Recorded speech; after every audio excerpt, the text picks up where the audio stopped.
Почитувани гледачи, добар ден. Денес зборуваме за дискус хернија. За каков тип на болест станува збор? Кои се симптомите? Има ли ризични групи? Какви се болки чувствуваат пациентите? Има ли лек? Како се лекува и кога е моментот кога треба да се оперира?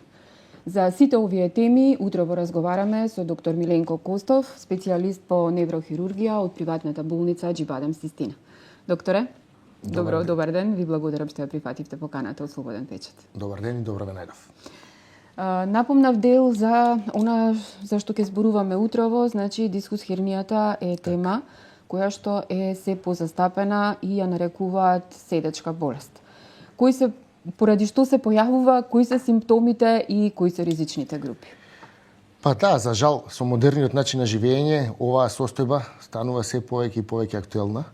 Значи, најчесто таа долно-грбна болка, која што чувствуваме, речиси 95% од сите нас, барем веднаш во текот на животот, понекогаш може да биде пропратена и со хернијација, односно со излегување на интервертебралниот диск, тоа е оној диск кој што се наоѓа помеѓу пршлените на кичмата, и истиот може да излезе дали во лево или во десно и да го притисне нервот кој што е задолжен за движење на левата, зависи, или десната нога. Најчесто оваа долно-грбна болка и овие дискус хернии успеваме да ги третираме конзервативно. Тоа подразбира дека пациентот, болниот, прима аналгетска терапија, потребно да мирува, потребно да ги промени своите животни навики, на таа тема за жал често заглавуваме сите ние и пациентите секако. А само во помал број случаи е потребно да се направи диагностика, станува збор за магнетна резонанца на лумбосакралниот дел од дрветот, а само во 10% од случаевите е потребно да се направи и оперативно лекување.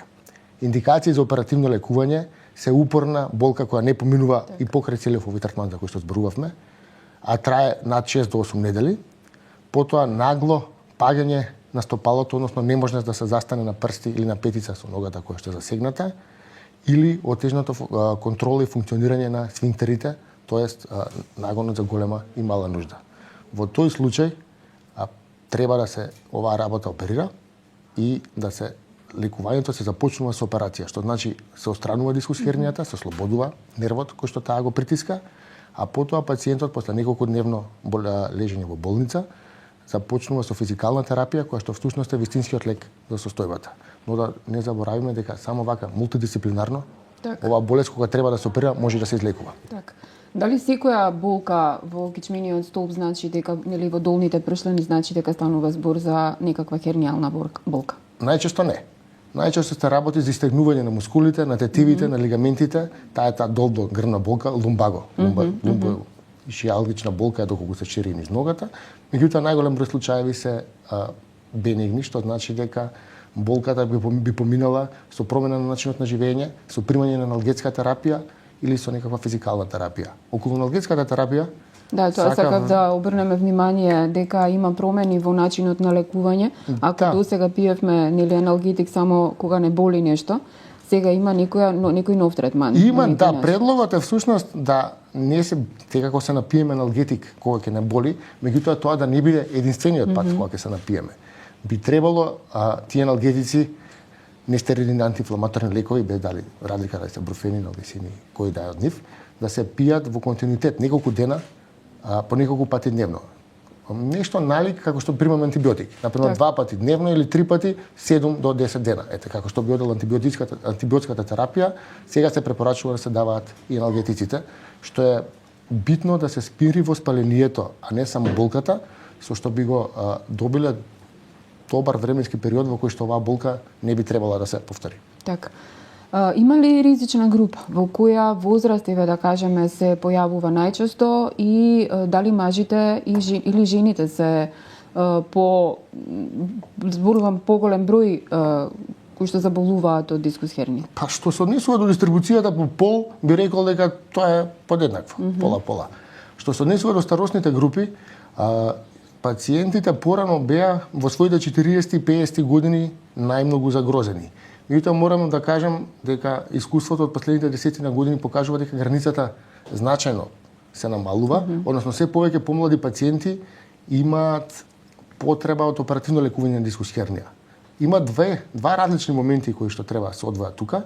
Тоа е едниот е дека многу млади луѓе внимаваат на својот изглед и на своите спортски навики и доста се бават со вежбање, особено во теретана. Так. И тука повремено знае да се случи таков инцидент, додека има една друга група на млади луѓе која што воопшто Не влегува, не помислува. не ни помислува на истото, па често заради долготрајно седење, слаба паравертебрална мускулатура и малку движење, знае да се појави ваква состојба.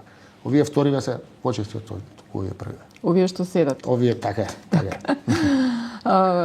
Кога сме веќе кај појавена дискус хернија, кој е најмладиот пациент кој што го имате оперирано?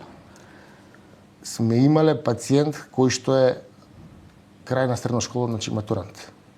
И која беше 18. причината се дечката? Тоа било некакво несакано нагло движење, меѓутоа кога детално беше земена анамнезата, се воспостави дека всушност има и генетска предиспозиција, што исто така некогаш е битен фактор. Значи имал и мајка и потоа и баба која што имала потешкоти од сличен карактер. Поради несакано нагло движење, дел од дискусот се откинал, излегол во спиналниот канал и нервот беше драматично притиснат. Меѓутоа, кратко после интервенцијата, односно неколку часа, пациентот беше подвижен и способен да се движи сам. Кога сме веќе кај операцијата, нели? Колку трае самата операција, колку време му треба на пациентот да се опорави? И тука уште едно подпрашање пред да почнеме со оперативниот зафат, дали кога еднаш ќе се појави, можно е после известно време повторно да излезе тој диск? Ајде прво од последново прашање. Так. Да, кога еднаш ќе се појави, можно е повторно да излезе дискот доколку не го направиме она што претходно зборевме, да ги промениме нашите животни навики, бидејќи самата интервенција не подразбира да целиот диск се извади, туку само она хернирано парче кое што го прави проблемот, за да не се наруши статиката на нрветот. Инаку самата интервенција е од неврохируршки аспект, иако се работи за кичма, една од по-едноставните интервенции, трае околу 1 час, но важно е да се истакне дека има протоколот по кој што таа интервенција се пред да се започне се спроведува заради безбедноста на пациентот е изменет. Ние кај нас значи користиме континуиран невромониторинг, тоа е електромониторирање на нервот на кој што се работи. Во текот на целата интервенција сме под контрола на рентген снимање, точно да знаеме на кое место се наоѓаме и истата интервенција се изведува од страна на специјалисти кои што микроскопски ја прават, односно тоа е микроневрохируршка дисектомија, така се вика интервенцијата. Так. Пациентот го се вертикализира истото попладне после интервенцијата. Значи се станува попладнето, а наредниот ден се пушта на домашно лекување. После вадењето на конците и резовите кои што се сега многу мали, бидејќи е многу важно и тоа да се гледа од естетска гледна точка, после вадењето на конците третманот продолжува во премиум центарот, каде што се спроведува физикална терапија со медицинска рехабилитација и болниот добива едукација за тоа што, како треба да прави, кои вежби да ги прави, има консултација со нутриционист доколку е потребна, така тоа е цел еден тим кој што се грижи да бидете добро кога веќе сте дошле во состојба. Може ли да настане некој траен инвалидитет? За жал да, дискус хернија знае да биде итна неврохируршка состојба. Тоа е во неколку ситуации кога контролата на цвинктерите е загубена, возможно да остае трајна намалена контрола доколку пациентот не се оперира во првите 48 часа. Кога стопалото, тоа се вика народски паднато стопало, односно не може нагоре надолу да се движи, доколку не се направи интервенција повторно во рок од 48 часа, може да остане траен, делумен или целосен инвалидитет. Во овие два случаи дискус хернијата веќе не е бенигна и наивна работа, туку е навистина сериозна хируршка состојба. Така. За крај, докторе, дали секогаш, мислам, кога е времето практично да се отиде на лекар, кои се симптомите на кои што пациентите и гледачите треба да знаат кога е вистинското време да се поиде на лекар и кога да се посомнева дека станува збор за дискус хернија? Дали нели зборувам наследниот фактор е приоритет, мислам, предничи во сето тоа? Наследниот фактор може да ви биде дополнително мотив да се јавите на лекар, меѓутоа упорна болка во долниот дел од грбот која што не помива на аналгетска и физикална терапија трае повеќе од 6 до 8 недели и овие две итни состојби со стопалото, неможност за движење и контролата на сфинктерите кажува дека сте веднаш за итно јавување кај неврохирург. Оние болки други кои што се кои што ви го оневозложуваат секојдневието и секојдневното седење и работење, треба да се исто така да бидат прегледани од специјалист, бидејќи постојат неколку протоколи на конзервативна терапија под кои што може да се излекуваат. Кога станува збор за возраста, повторно ќе ве прашам, рековте дека 40 години е некаде порано, сега веќе се намалува границата. Може ли за прв пат пример да се јави кај повозрастни пациенти? И имате ли таков случај пример кај што се повозрастни луѓе, каде што за прв пат се јавува и каде тука се, бидејќи голем дел од гледачите се пензионери, па веројатно и тоа ги интересира? Да, болката во долниот дел од грбот е многу честа и кај повозрастната популација, меѓутоа таа е проследена со други дегенеративни промени на целиот трбетник. Така да исто и за нив и за повозрастната група на пациенти важи тоа дека постои доста опции, постојат истата да биде третирана и лекувана без оперативно лекување. Меѓутоа во некои случаи кога таа болест ќе се прошири на неколку нивоа, што може да се случи кај повозрастните луѓе, потребно да се направи друг тип на интервенција која што ги ослободува нервите, меѓутоа мора да го стабилизира рбетникот. Така без оглед на возраста, оваа болест може да се јави и без оглед исто така на возраста не е ограничувачки фактор на колку години, ако треба, вие можете да се оперирате. Така.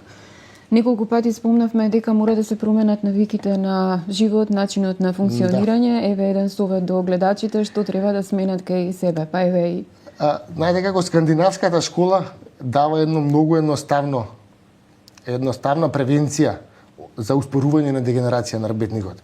Вели, треба да се движите во планина, по шумска патека, по можност со стапови за пешачење. Значи, ние го имаме водно, имаме парк Шуман Газибаба, има прекрасни патеки, стапови за пешачење се веќе секому достапни и тоа е најдобрата превенција за успорување на дегенерација на кичмата, односно на рбетникот. А за помладите кои што постојано се потеретани? Внимателно вежбајте, доколку не ги знаете добро вежбите, посоветувајте се со инструкторот и мислам дека ќе биде се вред. Почитувани гледачи, ова беше доктор Миленко Костов, неврохирург од приватната болница Ачибадем Систина. Вие останете со нашата програма, следете го издавањето на нашиот весник и секако следете го нашиот веб портал. Ви благодарам за вниманието.